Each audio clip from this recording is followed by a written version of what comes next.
दोस्तों अस्सलामु अलैकुम। मैं उम्मीद करता हूँ आप सब ठीक होंगे।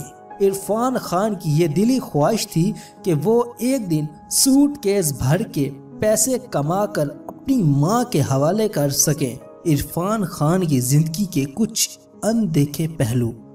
दोस्तों वीडियो देखने से पहले अगर आपने अभी तक हमारे चैनल को सब्सक्राइब नहीं किया तो सबसे पहले सब्सक्राइब कर लें।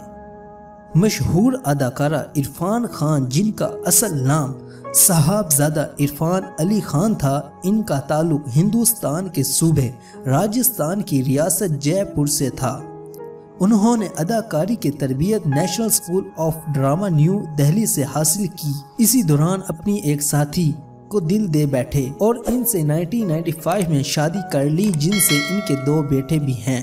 इरफान खान का ताल्लुक एक अमीर घराने से था। इनके वालिद एक कामयाब बिजनेसमैन थे, जबकि वालदा की जानिब से वो नवाब खानदान के रुकन थे। अपनी ज़माने तालिबे इल्मी में वो इस हद तक शर्मीले थे कि इनको सिर्फ इस बात पर मार पड़ती थी कि इनकी आवाज़ इतनी हल्की होती थी कि किसी को समझ ही नहीं आती थी। इसी इरफान खान ने जब अदाकारी के शोबे में कदम रखे तो इनके मुनफरिद लहजे ने सबको इतना मुतासिर किया कि शोबा अदाकारी का हर बड़ा अवार्ड अपने नाम कर लिया। इनके वालिद की ख्वाहिश थी कि वो इनके कारोबार में हाथ बटाएं, जबकि इरफान खान के सर पर क्रिकेट टीम में खेलने की ख्वाहिश थी, जिस सबब उन्होंने घर छोड़ दिया और अपनी नौजवानी के दिनों में सख्त तरीन जिंदगी गुजारी।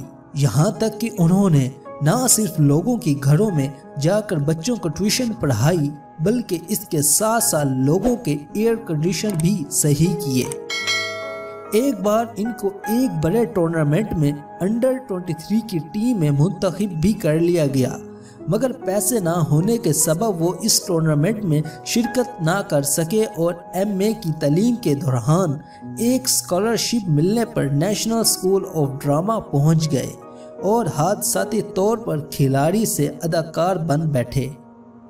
और इसके बाद उन्होंने मुड़कर ना देखा। अगरचे इनका लक आम फिल्मी हीरो की तरह ना था, मगर इसके बावजूद उन्होंने स्याह आंखों, स्याह बालों और मुनफरिद लहजे के सबब हर तरह के रोल अदा किए। इनके ज्यादा पसंद किए जाने वाले किरदारों में इनकी मनफी किरदार बहुत पसंद किए गए, यहाँ तक कि इनको पद्म श्री अवार्ड से भी नवाजा गया।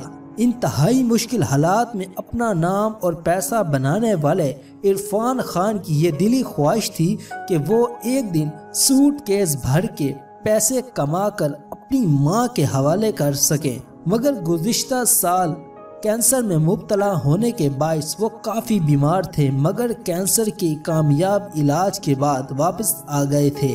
इनकी आखिरी रिलीज शुदा फिल्म अंग्रेजी मीडियम में थी। 25 अप्रैल को इरफान खान की वालदा सईद बेगम 95 बरस की उम्र में मामूली अलालत के सबब जयपुर में इंतकाल फरमा गई थी, मगर कोरोना वायरस के सबब होने वाले लॉकडाउन के बायस इरफान खान अपनी वालदा की तदफीन में शिरकत न कर सके थे। इस गम में इनकी तबीयत खराब हुई और वालदा के इंतकाल के चौथे दिन यानी 29 अप्रैल को इरफान खान भी 54 साल की उम्र में अपने चाहने वालों से बिछड़ गए। दोस्तों अगर आपने अभी तक हमारे चैनल को सब्सक्राइब नहीं किया तो सबसे पहले सब्सक्राइब कर लें और इस तरह की मजीद वीडियो देखने के लिए हमारे चैनल को विजिट जरूर करें। शुक्रिया।